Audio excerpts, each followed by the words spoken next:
WWE's version of ECW lasted for 4 years between 2006 and 2010, and while it may not have lived up to the high standards of the original promotion in many fans' eyes, there were certainly several bright spots throughout the brand's history. But just what were the very best things about WWECW? Well, that's exactly what we're going to be looking at right now. And where better to start than with the fact that this is where CM Punk was first introduced to the WWE. Yes, back before his run in WWECW, Punk was primarily known as an indie guy, someone who'd made his name in Ring of Honor and who had never gotten a shot at the big time yet. Of course, all this would change once he signed a contract with WWE, and when he did so, rather than be sent up to Raw or SmackDown right away, he'd get settled into the WWE way of doing things via the WWECW brand. How would this work out for him? Pretty well, as it happened, because even for the fans who disliked this new version of the brand, they all loved CM Punk. Really, if there was any one young talent on the revamped ECW show who represented the spirit of what the original had been all about, then it was Phil Brooks, as he certainly had the independent rebel attitude to him. And this was probably why, realizing how over he was getting, WWE made him WWECW World Champion when he beat Johnny Nitro for the honor on the September 4th, 2007 episode of ECW TV. And you all know what happened after that. A call up to the main roster, a pipe bomb, a lengthy WWE title run, then a flame out which saw him go into exile for almost a decade, all before having a return to wrestling in AEW and then another return to WWE. Yes, we all know the story, it's a tale as old as time. And it's a tale which would likely have never happened had Punk not first broken out in the WWE system within the WWECW brand. Hell, you could argue that this was the most important thing that incarnation of Paul Heyman's formerly Renegade promotion ever did, as had Phil Brooks not managed to become a star in WWE, then maybe we would have never gotten that shifting of attitudes when it came to smaller indie guys. And had that not happened, then people like Seth Rollins, Kevin Owens, Sami Zayn, Finn Balor, and AJ Styles might never have reached the levels they eventually reached. But CM Punk's run in WWECW wasn't the only silver lining the brand ever had. No, there were others too. And of those, one of the most notable has to be the fact that it gave Christian his first world title inside of the WWE system. Yes, if you're a fan of AEW today, then you know how awesome Christian is. But then fans of WWE and TNA have already known this too. That said, for as great as he was in the former as far back as the turn of the millennium, there was definitely a sense then that management saw him as nothing more than a tag team guy, certainly not someone who could be a singles world champion. Thank goodness WWECW changed these perceptions then, because it was after leaving WWE behind for a while and making a further name for himself down in Nashville that the Toronto native made his return to WWE. And this time when he did so, it wouldn't be on the main roster, rather, it would be on the third brand. Sure, you could argue this could have been considered a step down for him at first, but in the end, it proved to be the best thing for Christian, as it meant that, with the competition in the locker room being less stiff, he could really be treated like a singles star for the first time while under Vince McMahon's employ. And this worked out so well for him that by the time Backlash came around on April 26, 2009, he'd be beating Jack Swagger to become WWECW World Champion. That's right, even if it wasn't the WWE title or the World Heavyweight title, it was still a sign that Christian's employers now trusted him to take the ball and run with it. And so good of a job did he do here, he'd even be trusted to win the World Heavyweight title on 2 separate occasions just a couple of years later. Would this have happened had he not first gotten his due in WWECW? Probably not, as his time there was required to really get him over that hump. And the same thing could be said for our next subject too. Someone else who finally found themselves in the third brand during the late 2000s and early 2010s. Someone who then went by the name of Zack Ryder. Now, it's easy to look at someone like Matt Cardona today in his King of the Indies incarnation and think he was always destined to be a success.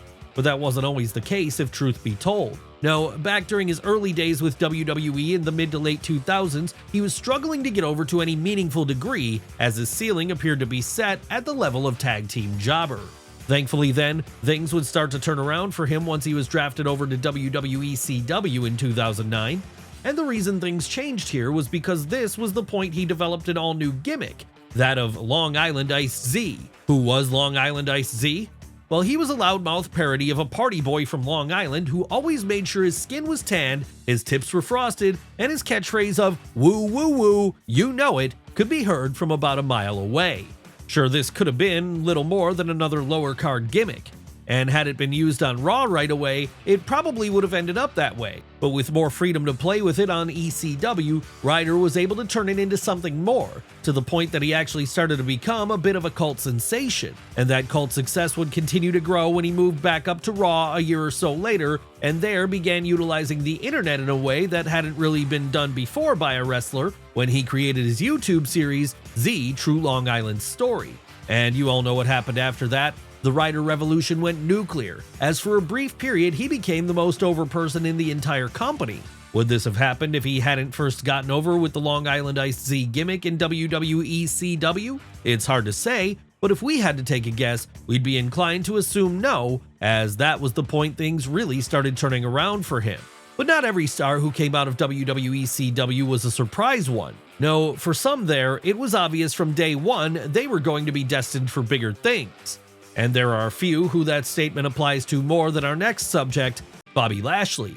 Yes, you all know Bobby Lashley's resume by this point: 8-time world champion, 15-2 MMA record, and one of the toughest guys in the industry today. What's easy to forget now, though, is that he didn't fully break out on the main roster on day one. No, before he ever became a megastar on Raw or SmackDown, the Almighty first spent a spell on the WWECW brand honing his skills. Sure, he would have already been a fixture on the blue brand by the time ECW became his home in 2006, but it wasn't like this was a step down for him at the time, as he was still pretty green. So it's just as well the third brand was there to help get him beyond this point then, as pretty quickly upon debuting there, it became clear he was going to be a huge star. Why was that? Well, because quite frankly, being the force of nature he is, there was little his opponents could do to stop his path of destruction every time he came through the curtain, and all that led to him almost immediately becoming the WWECW World Champion. Yes, it's true this win wasn't so well received by ECW fans at the time, as they felt that the belt should have been held by someone who better fit the spirit of what the Renegade Company had once represented. But even if they weren't happy about it, those fans still couldn't deny the star power Lashley had. In fact, so much star power did Lashley show as WWECW World Champion, it wasn't long before Vince McMahon himself got involved when he started a feud with the Almighty, a feud that would reach a high point at WrestleMania 23 during the Battle of the Billionaires. Unfortunately for Lashley though, not long after this things would stall, as for reasons which remain unclear, he'd leave WWE in 2008 and wouldn't return again for a full decade. That said, so impressive had his time in WWECW been, when he did eventually return, fans there would still remember him. And with him now back in the fold, it meant he'd be able to once more interact with some old ECW cohorts from the past, people like our next two subjects, John Morrison and The Miz. That's right, we're doing a double entry here, because back in 2007, The Miz and John Morrison were so closely intertwined, you couldn't think of one without thinking of the other. And the reason they were intertwined was because this was the point that they were a tag team act, with that tag team largely appearing on the WWECW brand during its early run. Yes, it's true there wasn't much about Mike Mizanin which fit the spirit of the original ECW. But by 2007, the promotion wasn't about that anymore. No, it was more of a precursor to NXT by this point, where younger talent could be developed. So what fans were looking for here more than anything was characters which were entertaining, and this was a quality that The Miz and Morrison could bring in spades. Hell, even when they were initially rivals on ECW, they'd been able to create a feud which was engaging. So it should surprise no one to hear that once they were put together and were asked to start battling it out with the likes of Evan Bourne and Ricky Ortiz, they brought the same level of engagement for fans. And that all led to the pair becoming something of a staple for the brand at that time. Yes, Miz and Morrison did show up on other shows too, but that didn't mean they weren't dedicated to helping ECW whenever it came time to appear there. And they'd continue to do that all the way up until the point they split at the turn of the decade and went their own separate ways for a while, with these separate paths now being played out exclusively on Raw and SmackDown. Of course, part of the reason they each left ECW behind fully at this point though was because ECW was about to die. But before it did, it would still allow an undervalued star his first chance to win a world title, someone who's our next subject as it happens, none other than Chavo Guerrero. Now we all know how good Chavo Guerrero is. But we also know that on Raw or SmackDown, there was absolutely no chance in hell he was ever going to win a world title. And the reason for that was because Vince McMahon just never saw him on this level. And no matter what he did, the boss was unlikely going to see him that way. On the relatively smaller stage of WWECW though, this didn't have to be so big of a problem for the El Paso native. And so it must have felt like something of a blessing in disguise when, upon being drafted there in December of 2007, he suddenly had a whole new world of possibilities available to him. That's right, now no longer constrained by just being another cruiserweight, Chavo could properly mix it up with the big boys in singles competition. And this meant feuds against the likes of CM Punk and MVP, feuds in which he wouldn't just be there to do the job. No, he'd be there to look competitive and even win. Yes, despite Punk clearly being the guy in waiting at this point, when he went up against Chavo Guerrero on the January 22nd, 2008 episode of ECW TV, it was the Texan who came out the winner, and as a result, the new WWECW World Champion. How would Chavo move forward now that he'd finally won a world title after over 2 decades of being in the business? Well, he'd act like a champion is supposed to do by defending against all comers. Sure, this tactic didn't exactly end well for him, as come WrestleMania 24, he'd be getting jobbed out to Kane in just 11 seconds. But even if this represented the close of his one and only run as world champion, nothing can take away from the fact that Chavo was still a world champion, and he was only able to reach such a level because a place like WWECW existed. That's right, there is a benefit to having places like the WWE version of ECW around, even if those benefits are few in their numbers. After all, were it not for this formerly Extreme brand being revived in 2006, WWE fans might never have been introduced to our next subject, Sheamus. Yes, we all know Sheamus now as being the guy who had a meteoric rise to stardom on WWE's main roster back when he debuted there in 2009. After all, it was only a couple of months following his first appearance on Raw that he was beating John Cena to become WWE Champion. What's gone forgotten by many today, though, is that prior to this, he actually served a brief spell in WWECW, and that this was his real introduction to WWE audiences. What did he do there? Well, it all began on the June 30th, 2009 episode of the show, as that was where the Irishman first made his presence felt as a heel, and it was under his heel guise that he would go on to have a feud with Goldust for a few weeks. Then once that was over, and the Bizarre One had been thoroughly defeated, Sheamus would move on to a new rival, with this being Shelton Benjamin. Unfortunately for both parties though, before their feud could reach its true climax, the heel would be shipped over to Raw, meaning this one was sort of left in limbo. And so like that, as soon as it began, the big man's time in WWECW came to an end. Sure, it might have been short-lived and not the most memorable run anyone ever had, but the fact that this was the moment Sheamus got his first bite of the apple in the WWE system, and it proved he had it in him to succeed, means it can't be considered anything less than a checkmark in the win column of the third brand. Now, brief as it may have been, were it not for our future 4-time world champion getting a chance here, we may never have seen him make it to the main roster at all. And had that not happened, then we wouldn't have gotten his more recent series of matches with the likes of Drew McIntyre and Gunther, something which would have been a true crime. But then Sheamus isn't the only person who first got noticed on the WWECW roster prior to getting a shot on Raw or SmackDown, as the exact same thing could be said for our next subject, Kofi Kingston. That's right, like with his Irish counterpart, Kofi Kingston wasn't an instant main roster star when he debuted with WWE back in early 2008. No, before he ever made it to Raw, and there spent the first part of his career being the king of the mid-card, he'd first have something of a pit stop down in WWECW. But then this shouldn't be such a surprise, as by that point in time, the formerly Extreme brand had very much settled into its position as a glorified developmental show, basically a precursor for what would later become NXT. So for the Ghanaian-born star to make his debut there felt right in many ways, and he certainly took advantage of the opportunity for TV time here, as still in his original Jamaican gimmick, he made a quick impact by scoring a series of wins over local enhancement talent. Needless to say then, this allowed him to maintain an undefeated streak for a while. An undefeated streak which lasted all the way up until May of that year. What happened here? Well, this was the point Kofi ate his first loss to Shelton Benjamin. That said, by then he'd proven to be such a hit with fans, it didn't matter if he'd lost. No, only a month or so later he'd be getting called up to Raw anyway.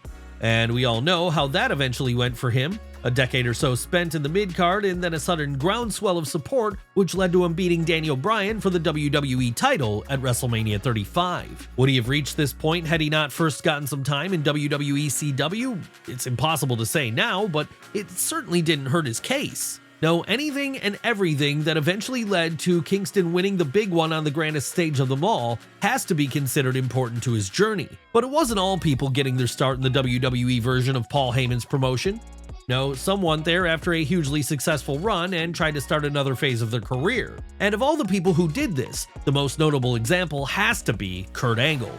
Really, if you think about it, Kurt Angle's time in WWECW during 2006 served as a perfect precursor for his time in TNA, as both saw him leave a bigger show in order to reinvent himself in many ways. Of course, the difference between the two is that his move to Nashville appeared to be to some degree his choice, while his move onto the third brand of WWE was very much a mandate given to him. Yes, back in May of that year, the Olympic gold medalist wasn't too happy when he found out he was going to be drafted to ECW, as he felt it was beneath him. But he did what he was asked to do anyway and made the best of it, as over the months which followed, he proved to be a true highlight of the brand. How would he do this?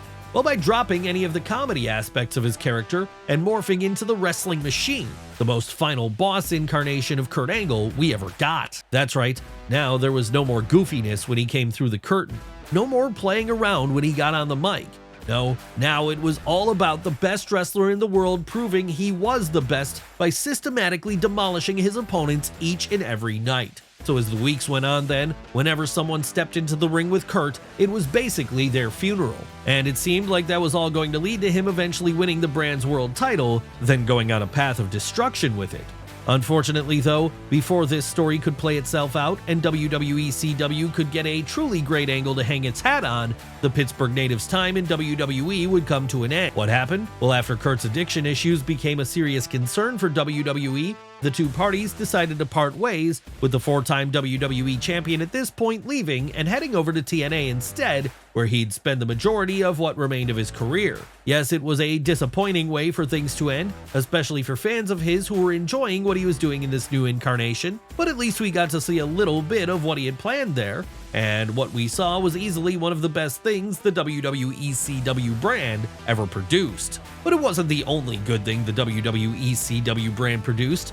No, there was also a great stable, that of the ECW Originals. Now, when ECW was brought back from the dead, we all knew we weren't going to be getting the 90s version of it again, as that time had long since passed. But we still wanted to see those original guys do their thing for a little while at least, until they could pass the torch onto a younger roster who could carry things on in the same spirit. And while many things didn't go fully to plan with this whole passover, we did get a period of time with those originals banding together to create a stable of baby faces we could get behind. Yes, in deciding to do battle with the new breed, Rob Van Dam, Tommy Dreamer, The Sandman, Sabu, the Dudley Boys, Rhino, Stevie Richards, and Balls Mahoney would all come together once more, reliving the spirit of Extreme as they did.